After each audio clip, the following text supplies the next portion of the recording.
Bulletin के आगाज में बात करेंगे सबसे अहम सियासी पेशरफ्त से मुताल्लिक। साबिक वज़ीर आज़म शाहिद खाकान अब्बासी मुस्लिम लीग नून की चीफ ऑर्गेनाइजर मरियम नवाज से मुलाकात कर रहे हैं। ये मुलाकात इस वक्त जारी है।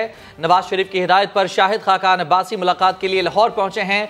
मरियम नवाज ने शाहिद खाकान अब्बासी को यकीन दहानी कराई है कि पार्टी मामलात पर सीनियर क़यादत को साथ लेकर चलेंगे। मजीद कहा कि आपसे एहतराम का रिश्ता है जो कि मजीद मजबूत हुआ है। अफवाहें फैलाने वाले नाकाम होंगे। बात करेंगे नुमाइंदा खुसूसी आसिम नसीर हमारे साथ मौजूद है। आसिम, तमाम क़यास सराइयां दम तोड़ गई हैं। हाँ जी, इस वक्त क्लेम तो यही किया जा रहा है मुस्लिम लीग नून की क़यादत की तरफ से। हम अपने नाज़रीन को ये बहुत बड़ी खबर देंगे कि शाहिद खाकान अब्बासी, जिनके हवाले से कभी कहा जा रहा था कि वो पार्टी में आ रहे हैं, कभी कहा जा रहा था वो पार्टी को छोड़ रहे हैं, और उन्होंने गो के इस्तीफा दिया था अपने ओहदों से, लेकिन ज़राए ने हमने ये पहले भी खबर दी थी कि वो पार्टी को नहीं छोड़ेंगे, और यही हुआ है। इस वक्त शाहिद खाकान अब्बासी लाहौर पहुंचे हैं और उन्होंने मरियम नवाज के साथ तकरीबन 1 घंटे से उनकी ये मुलाकात जारी है। और इस मुलाकात के अंदर जो ज़राए बता रहे हैं कि इस मुलाकात के अंदर ना सिर्फ पार्टी के मामलात बल्कि सीनियर क़यादत को साथ लेकर चलने का ना सिर्फ इत्तफाक़ राय हुआ है, बल्कि मरियम नवाज ने यकीन दहानी कराई है कि शाहिद खाकान अब्बासी समेत जितने भी अहम हमारे पार्टी के रहनुमा हैं उनके साथ मुशावरत का अमल है वो मज़ीद उसे मजबूत किया जाएगा। इस मौके पर इस मुलाकात में ज़राए ने ये बताया कि मरियम नवाज ने यकीन दिलाया है कि मेरा शाहिद खाकान अब्बासी आपके साथ एहतराम का जो रिश्ता है वो पहले से मज़ीद मजबूत हुआ है और बेपरखियाँ जो फैलाने वाले हैं वो नाकाम होंगे। इस मौके पर शाहिद खाकान अब्बासी ने भी ना सिर्फ यकीन दहानी कराई कि वह पार्टी के साथ है, बल्कि उन्होंने उनका ये अयादा था कि वो नवाज शरीफ के सिपाही हैं और रहेंगे। ठीक है, साबिक वज़ीर आज़म की जानिब से भी यकीन दहानी कराई गई है कि वो पार्टी के साथ हैं और रहेंगे। इस हवाले से आपने आगाह किया, बेहद शुक्रिया आपका।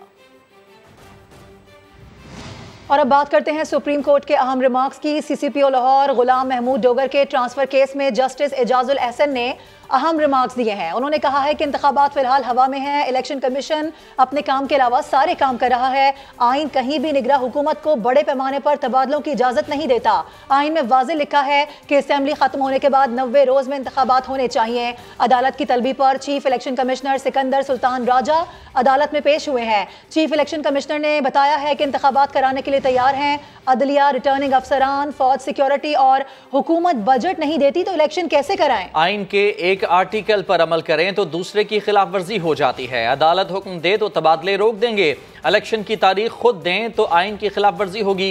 जस्टिस एजाजुल अहसन ने कहा कि आपने किसी की हिदायत पर अमल नहीं करना, अपने फैसले खुद करने हैं। सुप्रीम कोर्ट ने चीफ इलेक्शन कमिश्नर को कल दोबारा तलब कर लिया है। केस की मजीद तफसीलात जानते हैं नुमाइंदा समा जुल्करनैन इकबाल हमारे साथ मौजूद हैं। जुल्करनैन, कार्रवाई के हवाले से मजीद बताइए, क्या तफसीलात हैं? देखिए, चीफ इलेक्शन कमीशनर को उस वक्त तलब किया गया जब अदालत में दौरान समाअत ये इंकशाफ हुआ कि साबिक CCPO लाहौर गुलाम महमूद डोगर को इलेक्शन कमीशन ऑफ पाकिस्तान के एक अहकाम पर ट्रांसफ़र किया गया और उनसे बाकायदा इजाज़त भी ली गई थी। इस पर इलेक्शन कमीशन ऑफ पाकिस्तान के जो चीफ हैं, चीफ इलेक्शन। ठीक है जुल्करनैन, आपका बहुत शुक्रिया तफसीलात के लिए। एक और अहम मामला, आसिफ जरदारी पर इमरान खान के कत्ल की मुबैना मनसूबाबंदी का इल्जाम। इस्लामाबाद हाई कोर्ट ने शेख रशीद की जमानत मंजूर कर ली है। अहम खबर आपको दे रहे हैं, तफसीलात लेंगे। सुहेल रशीद हमारे साथ मौजूद हैं। सुहेल, इस खबर से मुतालिक मजीद क्या तफसीलात हैं आपके पास? सुहेल, साबिक वफाकी वजीर शेख रशीद अहमद की जमानत की दरख्वास्त जो है मंजूर कर ली है और उनको रिहा करने के अहकाम जारी कर दिए हैं। आज शेख रशीद की जानिब से सलमान अकरम राजा पेश हुए थे अदालत में और ये कहा था कि शेख रशीद के खिलाफ केस महज एक टीवी पर चली गुफ्तगू पर बनाया गया। इस पर एडवोकेट जनरल ने जवाब में दलाल दिए थे और कहा था कि शेख रशीद की गुफ्तगू पार्लिमानी होनी चाहिए। इसके साथ जो तफ्तीशी अफसर थे वो भी अदालत में पेश हुए थे और उन्होंने ये कहा कि शेख रशीद ने जो इल्जामात लगाए थे साबिक सदर आसिफ अली जरदारी पर, दौरान तफ्तीश शेख रशीद से ऐसे कोई शवाहिद नहीं मिले जिससे उनकी बात दुरुस्त साबित हो। ये तमाम दलाइल सुनने के बाद अदालत ने फैसला महफूज किया था और अब वो फैसला सुना दिया गया है। जस्टिस मोहसिन अख्तर कियानी ने यह फैसला सुनाया और शेख रशीद की जो जमानत की दरख्वास्त थी उसे मंजूर कर दिया गया है और ये अदालत ने करार दिया कि अगर किसी और केस में वो गिरफ्तार नहीं है तो उनको रिहा कर दिया जाए, जिसके बाद अब उनकी रूबकार जारी होने का इंतजार है, जिसके बाद अडयाला जेल से शेख रशीद की आज ही रिहाई का इम्कान है। जी ठीक है, इस सिलसिले में आप आगाह कर रहे थे, बेहद शुक्रिया आपका। एक और अहम मामला, लाहौर हाईकोर्ट ने चेयरमैन PTI इमरान खान की हिफाजती जमानत के लिए दायर दरख्वास्त पर समाअत के दौरान उन्हें पेश होने के लिए आज 12:30 बजे तक की मजीद मोहलत दे दी है। समाअत के दौरान इमरान खान के वकील ने कहा कि इस वक्त सेहत और सिक्योरिटी का मसला अहम है। डॉक्टर्स की मुशावरत जारी है, 2 से 3 घंटे तक सूरत हाल क्लियर हो जाएगी। उन्होंने कहा कि हमारी कोशिश है कि आपके हुक्म पर अमल हो। गुज़श्ता रोज इस्लामाबाद की इंसदाद दहशतगर्दी अदालत से जमानत मुस्तरद होने के बाद इमरान खान की हिफाजती जमानत की दरखास्त पर यह समाअत लाहौर हाई कोर्ट में हुई थी। तफसीलात जानते हैं, समा के नुमाइंदे अरशद अली हमारे साथ मौजूद हैं। अरशद, बताइए दोनों जानिब से क्या कहा जा रहा है, क्या इम्कान है कि आज इमरान खान पेश होंगे?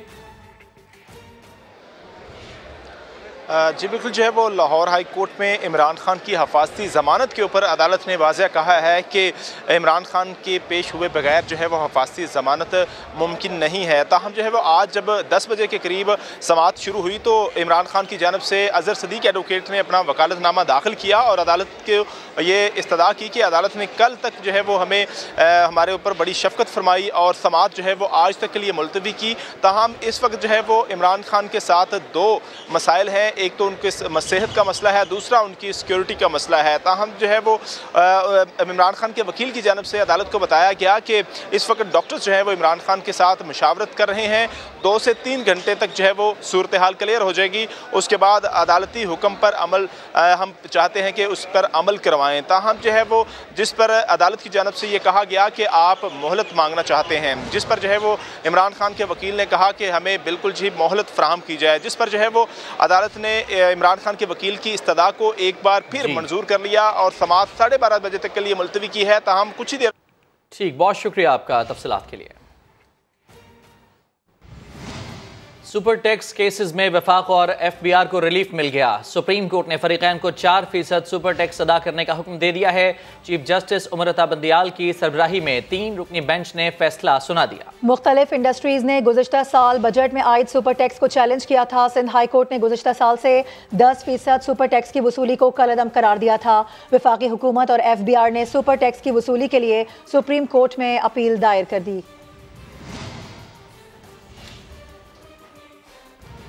और अब आपको बताएं कि मिनी बजट के आफ्टर शॉक्स शुरू हो गए हैं। पेट्रोल डॉलर से भी महंगा हो गया। मिनी बजट की बिजली गिरते ही पेट्रोल एकदम 22 रुपए 20 पैसे महंगा हो गया। अब 1 लीटर पेट्रोल 272 रुपए में मिलेगा। हाई स्पीड डीजल 17 रुपए 20 पैसे फी लीटर महंगा कर दिया गया है। कीमत 280 रुपए हो गई। मिट्टी के तेल की कीमत भी 12 रुपए 90 पैसे फी लीटर बढ़ा दी गई है। लाइट डीजल की कीमत में 9 रुपए 68 पैसे के इजाफे के बाद नई कीमत 196 रुपए 68 पैसे हो गई। मिट्टी का तेल 12 रुपए 90 पैसे महंगा, फी लीटर मिट्टी का तेल 202 रुपए 73 पैसे का हो गया। और गैस की कीमतों में भी इजाफा हुआ है। आपको बताएं कि 16 से 113% तक का इजाफा किया गया है। ओगरा ने नोटिफिकेशन जारी कर दिया है। घरेलू सार्फिन, प्रोटेक्टेड और नॉन प्रोटेक्टेड की 12 कैटेगरीज हैं जिनमें तकसीम किया गया है। प्रोटेक्टेड सार्फिन पर 50 रुपए जबकि नॉन प्रोटेक्टेड सार्फिन पर 500 रुपए फिक्स चार्जेस आयद कर दिए गए हैं। नोटिफिकेशन के मुताबिक पावर सेक्टर के लिए जो गैस है उस पावर सेक्टर के 22.8% जबकि सनतों के लिए गैस 34% महंगी कर दी गई है। CNG शोबे के लिए गैस की कीमत में 31% का इजाफा किया गया है जबकि नई कीमतों का इतलाक 1 जनवरी से 30 जून तक होगा, ये बताया गया है। पेट्रोलियम मसनूआत की कीमतों में इजाफे का असर रिक्शा ड्राइवर्स पर पड़ने लगा। मुल्तान में रिक्शा ड्राइवर्स ने किराए बढ़ाए तो मुसाफिरों ने सफर करना छोड़ दिया। इस हवाले से जानते हैं हमारे नुमाइंदे मोहसिन अली से। जी मोहसिन, बताइए क्या मुश्किलात हैं? जी बिल्कुल, हुकूमत की जानिब से पेट्रोलियम मसनूआत की कीमतों में इजाफे से जहां आम शहरी परेशानी से 2-4 हैं, वही रिक्शा ड्राइवर्स की परेशानी में भी इजाफा हो चुका है। सर ये बता दें कितनी मुश्किल पेश आ रही है, पेट्रोल में इजाफा हो गया कि सवारी आपको इतना रेंट दे रही जितना खर्चा हो रहा है आपका? नहीं, असल में तो सवारी से जिससे भी बात की उन्होंने किराया नहीं दिया, तो रात में मैं भूल गया था पेट्रोल डलवाना, तो मैं सुबह गया हूँ तो 22 रुपये का इजाफा हुआ था। बताइए, अब जिस सवारी से भी किराया मांगा तो उन्होंने किराया नहीं दिया। सुबह का मैं वैसे ही एज इट इज़ मतलब स्टेशन पे खड़ा हूँ। तो सवारी है उनका कहना कि कल तक जो 250 रुपये हम किराया देते थे अब वो 500-600 तक पहुँच चुका है, जिसकी वजह से जो रिक्शा ड्राइवर्स हैं और मुसाफिर दोनों परेशानी से 2-4 हैं। तफसीलात के लिए आपका बेहद शुक्रिया। आगे बढ़ेंगे। सीमेंट और सरिया महंगा होने से घर बनाना भी दुश्वार हो गया है। इसी बारे में बात करेंगे। खुर्शीद आलम हमारे साथ मौजूद है। खुर्शीद आलम साहब, आप किस जगह पर इस वक्त मौजूद हैं और घर बनाने की लागत के बारे में क्या बता सकते हैं? कितनी लागत आ रही है अब? जी बिल्कुल, पेट्रोल और डीजल की कीमतों में हालिया इजाफे के बाद मुख्तलिफ शोबों पर इसके क्या असरात पड़े हैं ये हम मालूम करेंगे। ख़ासतौर पर जो तामीराती सनत है असर पड़ा है। मैं इस वक्त एक निजी सोसाइटी में मौजूद हूँ और यहाँ पर एक घर बन रहा है, ठेकेदार भी यहाँ पर हैं, तो हम कोशिश करेंगे कि मालूम कर सकें कि ये 120 गज का घर जो है वो पहले कितने में बनता था और अब इसकी कॉस्ट कितनी आती है। पहले आप ये समझ लें कि 25 से 30 लाख रुपए पे जो है 120 गज का घर जो है वो तैयार हो जाता था, लेकिन इस वक्त करंट ये है कि सरिया डीजल पेट्रोल बढ़ने की वजह से इस वक्त कम से कम 35 से 40 लाख रुपए का मकान आपको 120 गज का पड़ रहा है। डबल स्टोरी नहीं, सिंगल स्टोरी है। थल्ले वाले से हमने बात की तो उसका ये कहना था कि जो बजरी का ट्रक उसको पहले 30-32 हज़ार का पड़ता था वो अब 35 से क्रॉस कर चुका है और अब जो हालिया इजाफा हुआ है पेट्रोल और डीजल की कीमतों में, इसके बाद मजीद कितना इजाफा होगा इसका उसे भी इल्म नहीं है। और जो एक नॉर्मल ईंट होती है, ब्लॉक जिससे हम अपने घर बनाते हैं, दीवार खड़ी करते हैं, वो भी 45 रुपए का हो चुका है। जी बहुत शुक्रिया आपका तफसीलात के लिए Khurshid Alam. Lahore chamber of commerce industry के सदर काशिफ अनवर कहते हैं कि मिनी बजट से मुल्क में महंगाई का तूफान आएगा। कारोबार करना पहले ही मुश्किल हो रहा है, लेकिन कौमी सलामती के लिए IMF से इमदाद मिलना बहुत ज़रूरी है। इसमें कोई दो राय नहीं कि मिनी बजट के आने से हमारी इन्फ्लेशन भी बढ़ जाएगी और कॉस्ट ऑफ डूइंग बिजनेस भी बढ़ जाएगी और कारोबार इस वक्त पहले ही बहुत मुश्किल हालात से चल रहे हैं। हमारे कंटेनर्स रिलीज़ नहीं हो रहे। तो लेकिन बात यह है कि इस वक्त पाकिस्तान की सलामती का सवाल है और इस वक्त जो सबसे बड़ा क्वेश्चन है कि हमने 9th रिव्यू में अपने आप को क्लियर करना है और जब तक हम क्लियर नहीं करेंगे तब तक हमारे हालात ठीक नहीं होंगे। तो हम गवर्नमेंट से ये ज़रूर रिक्वेस्ट करते हैं कि हम अगर आवाम के ऊपर आप ये तमाम बोझ डाल रहे हैं तो जितनी सब्सिडीज़ आपने बाकी दे रखी हैं उनसे भी इमरजेंसी के वक्त में इसको ज़रूर विड्रॉ करें। आगे बढ़ेंगे, अहम खबर आपको देंगे। पाकिस्तान स्टॉक एक्सचेंज का 100 इंडेक्स 50 पॉइंट्स बढ़कर 41,389 पॉइंट्स पर पहुंच गया है। इंटरबैंक में डॉलर 63 पैसे सस्ता होकर 264 रुपए 75 पैसे पर आ गया है। नुमाइंदा खुसूसी रिजवान आलम हमारे साथ मौजूद है, उनसे बात करेंगे। रिजवान, मजीद क्या डिटेल्स हैं इस वक्त, ओवरऑल क्या सिचुएशन है मार्केट की? देखिए मारूफ, मिनी बजट के बाद जो पहला रोज था स्टॉक मार्केट में खिलाफ तवक्का हम देख रहे थे कि तेजी थी, सुबह से तेजी थी। एक मौके पर 100 इंडेक्स में 300 पॉइंट्स का इजाफा भी हुआ, लेकिन उसके बाद बतदरीज मार्केट फरोख्त के दबाव में आती गई। सरमायाकार तजब्जुब का शिकार है कि वो शेयर्स खरीदें या बेचें, क्योंकि एक तरफ देखें अगर IMF से डील होने जा रही है तो दूसरी तरफ जो सख्त शराइत पे अमल दरामद हुआ है, जो मिनी बजट आया, उससे महंगाई का एक तूफान आएगा। महंगाई को कंट्रोल करने के लिए स्टेट बैंक को लामहला इंटरेस्ट रेट बढ़ाने पड़ेंगे, जो कि IMF की शर्त भी है। तो ये चीजें जो है ना सरमायाकारों की सोच को मुतासिर कर रही है। वो परेशान है कि यहाँ से क्या डायरेक्शन ले, तो डायरेक्शन लेस हुई हुई है स्टॉक मार्केट इस वक्त। जो है मेरे कैमरामैन इमरान शाहिद आपको दिखाएंगे, 71 पॉइंट्स जो है मार्केट जो है वो रह गई है इस वक्त 41,380 पॉइंट के सतह पे ट्रेड कर रहा है 100 इंडेक्स। जी ठीक है, इस सिलसिले में आप आगाह कर रहे थे, बेहद शुक्रिया आपका। इस्लामाबाद में मुबैना पुलिस मुकाबला हुआ। फायरिंग के तबादले में 2 अफराद हलाक हो गए। मारे जाने वाले कुछ रोज पहले F9 पार्क में लड़की से ज्यादती के मुल्जमान निकले।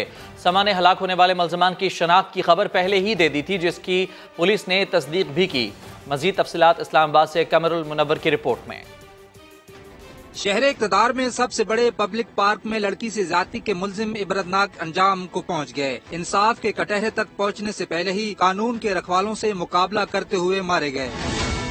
पुलिस के मुताबिक बुध और जुमेरात की दरमियानी शब सेक्टर D12 नाके पर एक मोटरसाइकिल को रोका गया तो उस पर सवार 2 अफराद ने अहलकारों पर फायरिंग कर दी। पुलिस की जवाबी कार्रवाई में दोनों गोलियां लगने से जख्मी हो गए। इनको पिम्स अस्पताल पहुंचाया गया मगर जांबर न हो सके। शनाख्त पर पता चला कि मारे जाने वाले F9 पार्क में लड़की से ज्यादती के मुल्जिम थे। वफाकी पुलिस ने सेफ सिटी कैमरों की मदद से मुल्जमान का सुराग लगा लिया था। पुलिस जराये के मुताबिक दोनों मुल्जमान साबका रिकॉर्ड याफ्ता हैं। लड़की से ज्यादती की अफसोसनाक वारदात की रात वो F9 पार्क के मरकजी गेट से अंदर गए और बाहर आए। पुलिस दोनों दरिंदों की तलाश में थी कि फायरिंग के तबादले में हलाक हो गए। PSL में मुल्तान सुल्तान्स ने शानदार कमबैक किया है। कोयटा ग्लैडिएटर्स को 9 विकेटों से हराया। एहसानुल्लाह ने 5 शिकार किए और मैन ऑफ द मैच करार पाए। मुल्तान में एहसानुल्लाह की कमान से निकलने वाला हर तीर निशाने पर लगा। नौजवान बॉलर ने रफ्तार के जोर से ग्लेडिएटर्स को जेर कर दिया। सिर्फ 68 रन पर सरफराज 11 के 8 खिलाड़ी आउट हो गए। एहसानुल्लाह ने 12 रन देकर 5 शिकार किए। कोयटा की पूरी टीम 110 रन पर ढेर हो गई। जय 27 और मोहम्मद हसनैन 22 रन के साथ नुमाया रहे।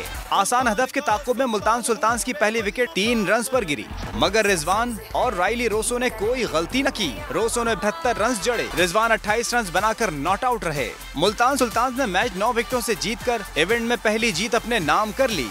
आपको बताएं कि मुल्तान सुल्तान्स के इमर्जिंग फास्ट बॉलर एहसानुल्लाह की तबाहकुन बॉलिंग कोयटा की बैटिंग लाइन के परखचे उड़ाकर रख दिए।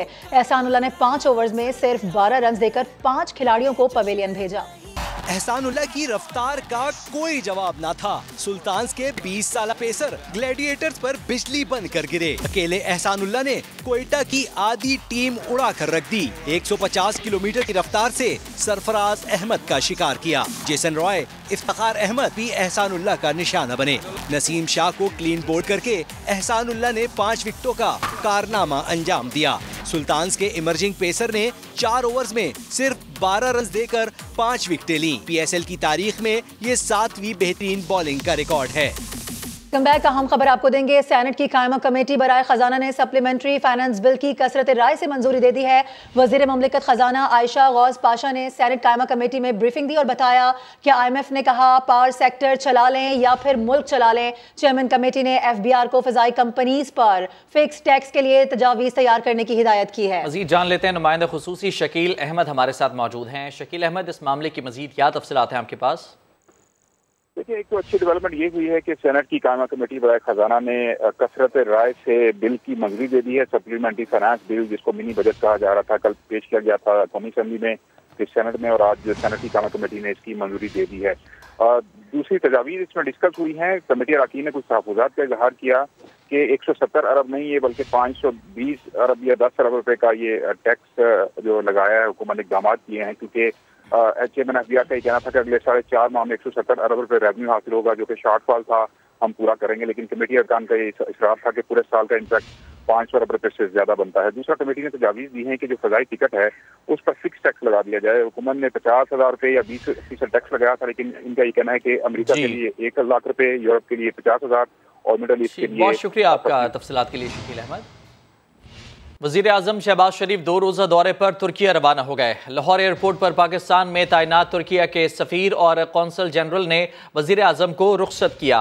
वज़ीर आज़म शहबाज शरीफ अपने दौरे के दौरान तुर्किया के सदर समेत आला हुकाम से मुलाकातें करेंगे। वज़ीर आज़म ज़लज़ला मुतासरीन से मुलाकातें भी करेंगे।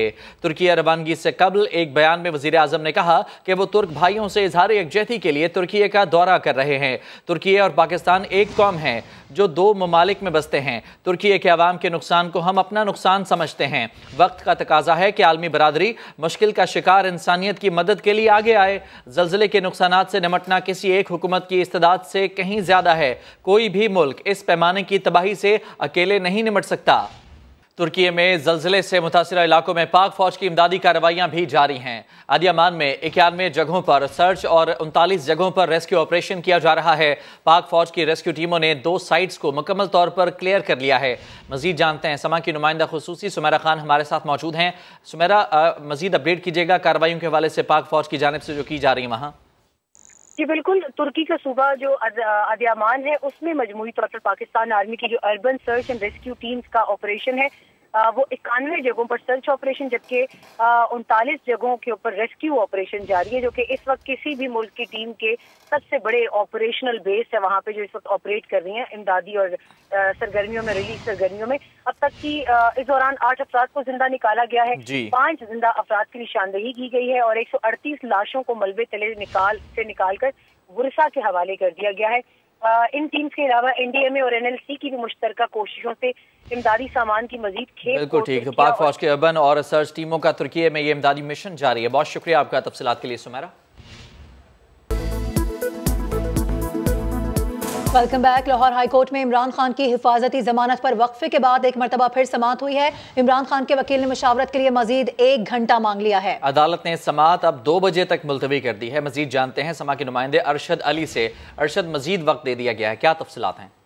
जी बिल्कुल जो है वो लाहौर हाई कोर्ट के जस्टिस तारिक नईम शेख ने इमरान खान की हिफाजती जमानत पर समाअत दोबारा शुरू की, तो इमरान खान दोबारा जो है वो अदालत के रूबरू पेश नहीं हुए। ताहम उनके जो इमरान खान के वकील थे उनकी जानिब से अदालत से मजीद मशावरत का जो है वो उन्होंने कहा कि 1 घंटे की मोहलत दी जाए। मशावरत इस वक्त जारी है, लिहाजा अदालत जो है वो हमारी इस इस्तदा को मंजूर करे, जिस पर जो है वो अदालत ने एक बार फिर इमरान खान के वकला की इस्तदा को मंजूर करते हुए समाअत 2 बजे तक के लिए मुलतवी की है और अदालत ने जो है वो मजीद हिफाजती जमानत में इमरान खान को पेश करने का एक और मौका दे दिया है। जी ठीक, तो अब ये समाअत आज 2 बजे होगी। बहुत शुक्रिया आपका तफसीलात के लिए अरशद। आगे बढ़ते हुए अहम खबर आपको देंगे। गवर्नर सिंध कामरान खान टेसोरी से director general Pakistan rangers Sindh major general Azhar Waqqas ने मुलाकात की है। सूबे में अमन व अमान के क़याम, रेंजर्स के किरदार और बाहमी दिलचस्पी के उमूर पर तबादला ख्याल किया गया है। गवर्नर ने कहा है कि सूबे में अमन व अमान के क़याम में रेंजर्स ने अहम किरदार अदा किया है।